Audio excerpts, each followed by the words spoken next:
The Jamaica Reggae Boys just got knocked out of the Concacaf Nation League. They were beaten bad. 4-2 on the day, 5-2 on aggregate. They were beaten bad by the United States of America. Now, people may say that the goal is the 2026 World Cup. Yes, the goal is the 2026 World Cup. But we have to win matches. We have to win matches. Because if you win matches, then you continue beating team. You can't be losing games and say, oh, those games doesn't matter. The goal is the 2026 World Cup. Yes, I know that.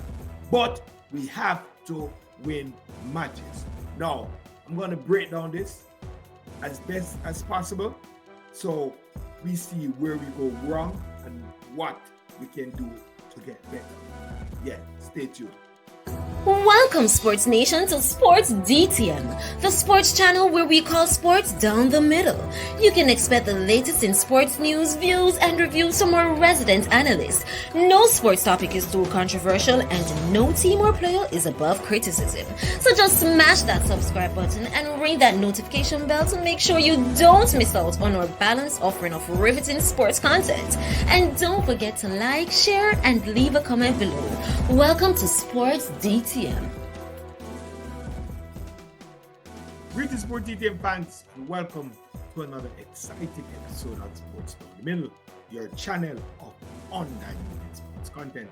Now, the Jamaica Reggae Boys was knocked out of the Concacaf Nation League, and they were beaten by the United States. They were schooled. The United States took them to school and gave them a football lesson. Yeah, they were beaten bad.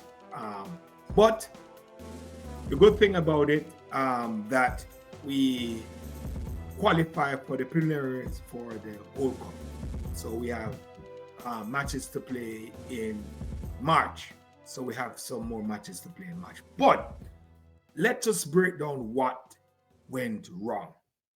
Now, the fact that, now this is my opinion, right? This is my opinion. The fact that the competition was going to play in the United States of America, you understand?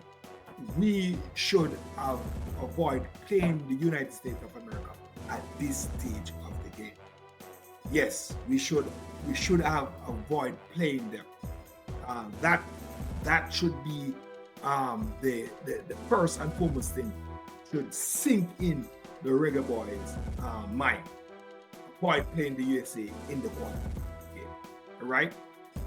On September 6th, we play Cuba in the National Stadium. So I'm trying to break down this Nation League competition, right? September 6th, we play Cuba, right, in the National Stadium. That match ended in a 0-0 draw. The performance was poor. Cuba, they got one of their players, Paris, got a red card in the 44 minutes.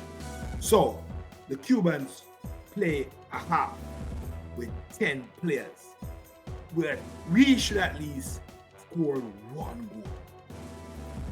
And that one goal could prevent us from playing the United States in the quarterfinal. Now, you may say, oh, the United States is, yes, the United States is just another team. But we must understand that the United States is like the Argentina or Brazil of South America. They're like the Germany of Europe, those big teams. You understand? And although United States can be beaten, yes, they can be beaten. But when it comes on to major tournament, they will show up. So this is why I'm saying we should have avoided playing the United States in the quarterfinal. All right. So we see where we should have beaten Cuba at the National Stadium. That 0-0 draw really hurt us. On the 10th, we went on to play Honduras. We beat Honduras 2-1 in an hostile environment. October 10th, we played Nicaragua. We beat them 2-0. And we went back to the National Stadium to play Honduras. And when we play Honduras in the National Stadium, we also draw that match 0-0. We should have beat Honduras. We should have beat Honduras. A goal or two would have prevented Jamaica playing United States of America in the quarterfinal. Yes. So that is where the Reggae Boyz go wrong in this Nation League game competition. This is where they go wrong. They should have tried to avoid playing the United States of America in the quarterfinal. Yeah, play them in the semifinal. Play them in the final. Get there. You understand? We may lose, but try not to play them at that stage of the competition. The competition, all competition play in Concacaf is set for the United States and Mexico to play in the final. All competition. When you look at the Gold Cup, it is set for the United States and Mexico to reach in the final. You look at the Nation League, it is set for Mexico and United States to meet in the final. Every time this competition is set, because it is playing in the United States of America, it is set for the United States of America to go to the final. These things never start up for United States and Mexico to play in the preliminary round. Never. The competition always said for these teams because they are the two biggest thing in Concacaf to play in the final. So what we should do, you understand, avoid playing these teams when we know they're avoid playing them in the quarterfinal round and try to play them in the semifinal round, right? And try to play and go on to the final. That's what they should do. Now, let me just review the players. Good performance by some of the players. Some of the players, bad performance. Bad performance. Bad performance. And that will go, just go into it. You understand? I will say over the two leg, Isaac Hayden really put in a good performance. Really, for me, you may see the game different, but Isaac Hayden to me really put in a good performance. So Isaac Hayden did put in a good performance. Blake was outstanding during this competition. You understand? Was outstanding.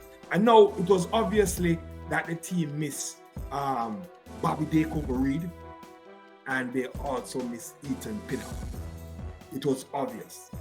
In midfield, we were not playing nothing, but it was in both legs against the United States. So the team really missed Bobby Reed and Ethan Pinnock in this round of the game, right?